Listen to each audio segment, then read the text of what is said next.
Welcome to a story that teaches more than just English. It teaches power. It teaches technology.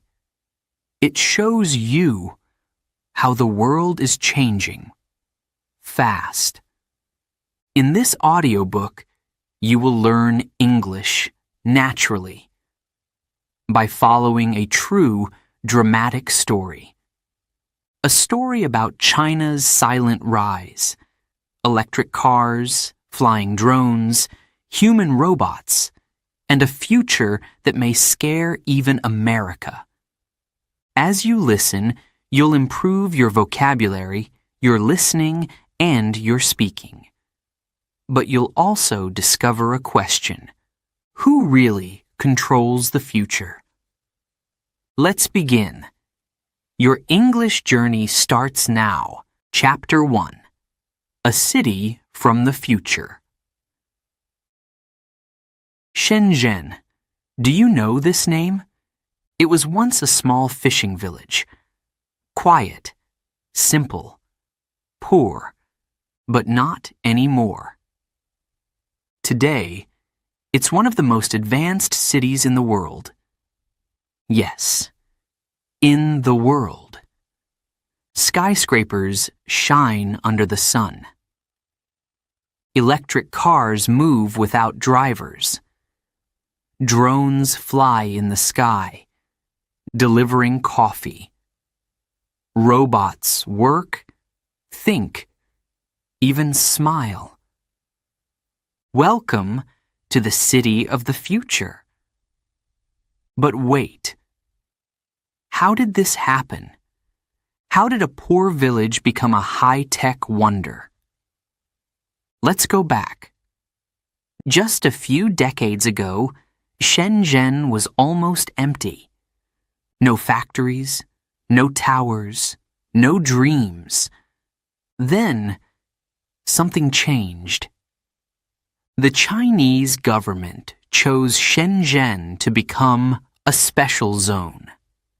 A place to test new ideas. A place to grow fast. Very fast. People came from all over China. Young people. Smart people. People who wanted to build something new. And they did. Today, Shenzhen is called the Silicon Valley of the East. It's full of technology companies, phone makers, chip designers, robot factories. It is also the home of BYD, the world's largest electric car company. Yes, bigger than Tesla. But let's stop here for a moment. Think about this. What does it mean when a Chinese company beats Tesla? Is it just business? Or is it a message? A quiet message to the world. China is here, and China is ready. Some say Shenzhen is a dream city. Others say it's a warning. Because in this city, there are no homeless people, no street crime, no broken windows. There are also no secrets. Cameras are everywhere. Face recognition is used for shopping, for transport, even for using the toilet in some places. The city is clean, safe, smart. But is it free? We walk through the streets of Shenzhen. We see green license plates. They mean electric cars. Almost every car here is electric. You feel like you are in San Francisco, but better. No trash on the ground, no broken stores, no danger. Only silence and systems. This is not just a city. It's a message, a model. Some say it's the future. But who controls that future? Who writes the rules? Who watches the watchers? These are big questions, and we're just getting started. Next stop, the factory where the future is being built. Chapter 2. The electric car revolution. The doors open, and we walk inside. This is not just a car factory. It feels like a spaceship. Machines move with perfect timing. Robots work without talking, without stopping. This is BYD. Build your dreams. Have you heard that name before? Maybe not, but soon you will. This company started in 1995. Just a small office, just a battery shop. People laughed. Too late, they said, too small. But they didn't stop. In 2003, BYD started making cars, and last year, they sold over 3 million electric vehicles, more than Tesla. Yes, more than Tesla. But how? How did BYD become number one? The answer is the battery. Not just any battery, the Blade battery. It's strong, it's light, it's safe, and it fits under the floor like a sword. That's why they call it the Blade. This battery changed everything. Because BYD makes the battery and the car, all in one place, all in one system. They don't wait for others. They build everything themselves. And the cars? Oh yes, they are smart. They can turn 360 degrees in one spot. They can drive, then park by themselves. You get out, push a button, and the car finds a parking spot alone. One model even floats on water for 30 minutes. Imagine. Your car becomes a boat during a flood. It sounds like science fiction, but in China, it's real. We walk through the museum inside the factory. Old news articles are on the wall. Critics, doubters, people who said, "You will never succeed." But BYD kept going. And now, those same magazines write, "China is leading the car revolution." This is not an ad. This is not a dream. This is a warning. Because if one Chinese company can grow this fast, what about the rest? How many more BYDs are coming? We leave the factory and look around. Thousands of chargers, hundreds of green cars. Everything is clean, fast, automatic. The factory makes one car every 60 seconds and ships them across the world. So, next time you see a BYD car on your street, remember where it came from. A small room, a simple battery, and a big dream. Now, it's time to meet the cars that drive without people. Are you ready? Chapter 3. Cars that drive themselves. No driver, no hands, no problem. That's what they say in Shenzhen. We open an app and call a car, just like calling a taxi. But this car has no driver. It arrives at the door. The lights blink. The doors open. Inside, there's no one. No steering wheel, no pedals, just seats and a screen. Is this safe? We ask ourselves. But the car starts to move. Smooth, silent, smart. On the screen, we see the map. Every street, every stop, the car knows where to go. It says, 24 minutes to your destination. We sit, we wait, and we watch. Traffic lights turn green. The car moves, slow and careful. But then, a question comes. If there is an accident, who is guilty? The car? The company? The software? There is no human to blame, only code. We look out the window. Other cars pass by, some with drivers, some without. Welcome to the new world. The screen shows trip in progress. Arriving soon. We smile, but we also wonder, what if the system fails?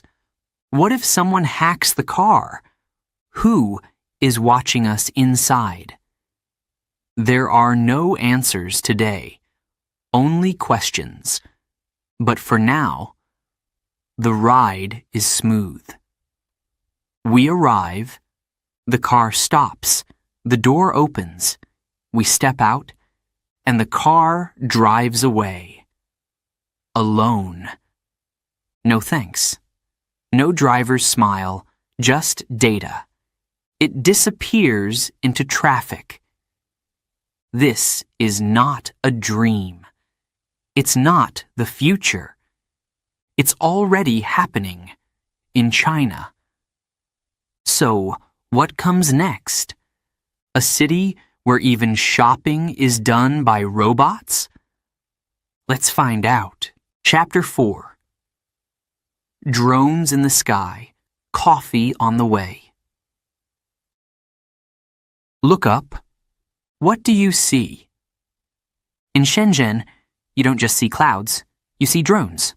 Small, fast, flying machines, delivering food, coffee, even medicine. We're standing near a modern mall. No delivery drivers, no cars, only drones. We open an app called We2Z. It shows shops, cafes, restaurants. We choose one. A coffee shop. Cappuccino, please. We press order. And then we wait. But not for long. Inside the mall, someone puts the coffee in a drone. They close the lid, scan the code, and zoom. The drone flies away, straight to us. It's quiet. It's fast. It knows exactly where to go. A few minutes later, we hear a sound. We look up. There it is. Our coffee from the sky. The drone stops above us. Gently, it lowers the package. No person. No delay. No mistake. We take the coffee. Still warm, still fresh. This is Delivery 2.0. And it's just the beginning. In this city, robots bring food to your hotel room. They enter the elevator. They find your room. They even say, hello. Some robots bring towels. Others clean the hallway. You can even pay with your hand. Yes, your hand. Just scan your palm. The machine connects to your bank. No cash, no card, no words. Just your fingerprint and a beep. We smile. It feels like science fiction, but it's real. It's daily life in Shenzhen. Everything is smart. Everything is fast. Everything is connected. But again, we ask, is it safe? Is it private? Or are we giving away too much? We finish our coffee and look around. No drivers, no cash, no delivery people, just machines, and behind those machines, code. Someone wrote it. Someone controls it. Are we the users, or are we the product? It's a big question. But before we answer, let's meet the next generation of machines. They are not cars, not drones. They look like people. Yes, we're talking about human robots. Let's go. Chapter 5. Pay with your face, not your wallet. Imagine this. You walk into a shop. You pick what you want. You go to the counter. But there is no cashier, no money, no machine for cards, just a small screen. It says, "Look here to pay." You look. It scans your face. Payment complete. No cash, no card, no phone. Only your face. This is not a movie. This is not the future. This is now. This is China. They call it facial recognition. And it's everywhere. Buy coffee? Use your face. Take the train? Use your face. Enter your office, hotel, or airport? Yes. Use your face. It's fast. It's easy. It's smart. But is it safe? Is your face just a face? Or is it now your identity, your wallet, your passport? What if someone copies your face? What if someone watches you all the time? In Shenzhen, the cameras don't sleep. They are on every street, every shop, every building. They see who walks, who stops, who smiles, who runs. Some people love it. They say, "It's safe, there is no crime, no theft, no danger." Others feel nervous. They say, "It's control, it's watching, it's power." In this smart world, freedom and security walk together, but sometimes in different directions. We try to pay with our hand. It works. A soft light. A beep. Done. Then we walk to a smart mirror. It shows our face, our name, our shopping history. The mirror says, "Hello again. You bought this last week. Would you like it again?" It remembers everything. This is life with AI. You don't need to think. The system thinks for you. It feels easy. It feels helpful. But something inside whispers, are we still in control? Or are we just part of a big machine? We walk out. Lights follow. Cameras blink. Doors open. No keys, no passwords, just your body, your data, your digital self.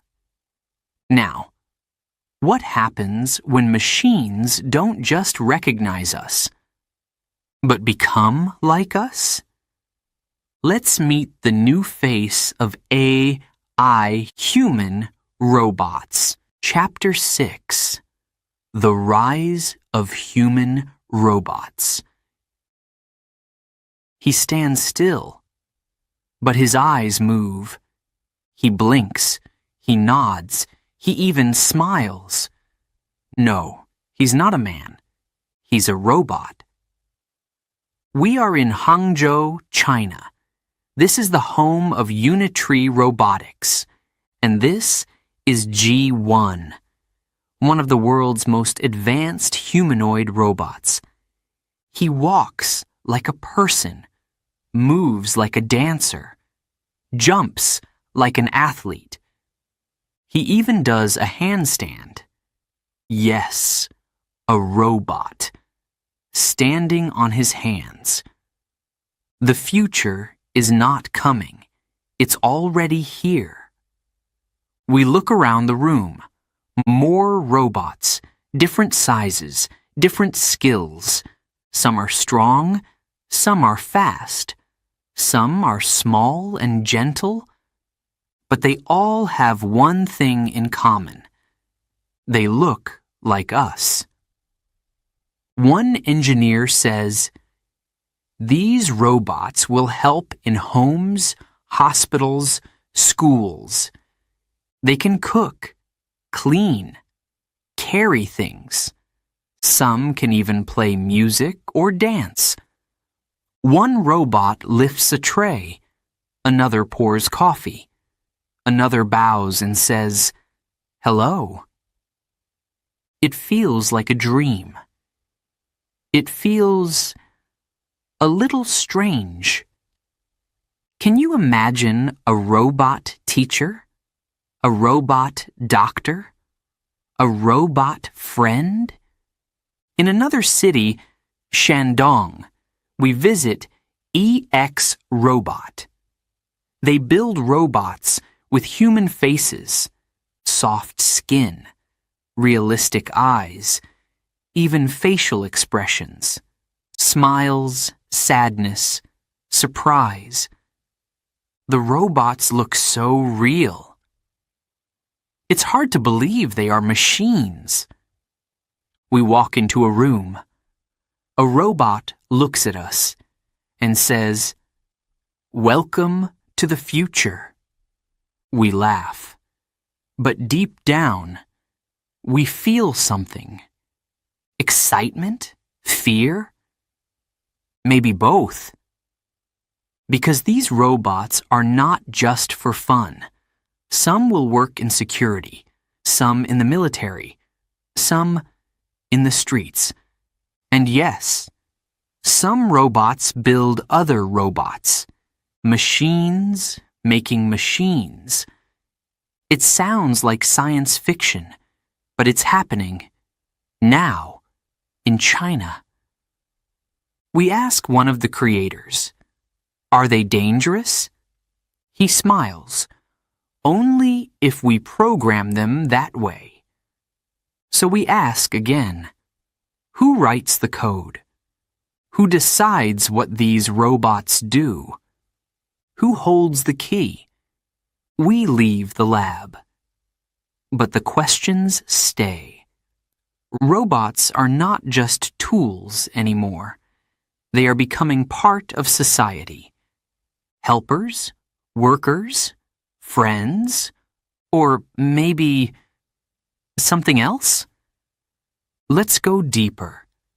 Let's look inside the rooms, where a new kind of power is growing. Chapter 7: Building a Silent Army. A door opens, and what we see feels like a movie. White walls, bright lights, no sound, only machines and robots. We are inside a secret lab in China. The company is called EX Robot. They build human-like robots every day. But today, something is different.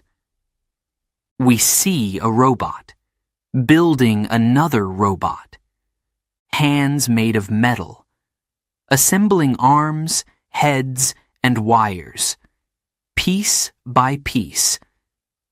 It's not science fiction anymore. It's real. A robot making a copy of itself. This is not a toy. This is not a joke. This is a silent army. The workers here don't speak much. They move fast. They focus. Some work on faces. Others test movements. One checks a robot's voice. We hear it. Hello, I am ready. Chills go down our spine. These robots are not for homes, not for dancing or serving coffee. They are for training, surveillance, security. One engineer tells us, in the future, they will work in hospitals and schools. We ask, will they also work in the army? He pauses, then says, maybe. We walk deeper into the building. There are rows of robot heads, some with eyes open, some blinking. They are watching us. But they are not alive. Or are they? Behind a glass window, we see a different room. Dark, quiet, no people, only machines, testing combat movement. Kicks, jumps, pushes. One robot falls. Another helps it stand. They learn from mistakes. They get stronger. In another part of the lab, they test emotions. Yes, emotions. A robot says, I feel happy today. Then changes. I feel angry now. Its face moves. Its voice changes. It's not real emotion. But it looks real. It feels real. Why does a machine need feelings? We ask the team. They say, to connect with people, to teach, to care, but maybe also to control? We leave the building slowly. Outside, the world feels normal again. The sun is shining. Birds are flying. But inside, a silent army is growing. Not with tanks, not with guns, with code, with metal, with artificial minds. These robots don't sleep. They don't eat. They don't feel tired. And most important, they obey. But the big question is, who will they obey? The person who writes the software, the government, the company, or something else? Because when machines become smarter than humans, who leads? Who follows? Who decides what is right? As we drive away from the lab, we can't stop thinking, not about war, but about control. Not about fighting, but about systems. Maybe the next war won't be loud. Maybe it won't need bombs or bullets. Maybe it's already started. A silent war with smart machines and smarter strategies. And China? It's not talking. It's building. Now, let's step back. Let's look at the big picture. Because while the world watches the news, China is changing the rules. Quietly. Chapter 8. The new game of power. Power used to mean soldiers. It used to mean tanks, planes, guns, flags. But today, power means something else. Power is quiet. Power is code. While some countries fight wars with noise and fire, China is building systems. Not on the battlefield, but in the lab, in the factory, in the cloud. This is a new kind of war. A Cold War without bullets. A war of speed, technology, and control. We look at America. It spends billions on defense, on wars in other lands, on big armies and loud promises. But China? China invests in silence, in AI, in robotics, in infrastructure. It's not on the news every day. It doesn't make speeches. It just moves, step by step. Build by build, street by street. One expert says, while America fights, China prepares. Another says, China is not playing the same game. And maybe that's the truth, because this is no longer a race of muscle. It's a race of mind. In Shenzhen, we saw cities without drivers, payments without wallets, deliveries without humans.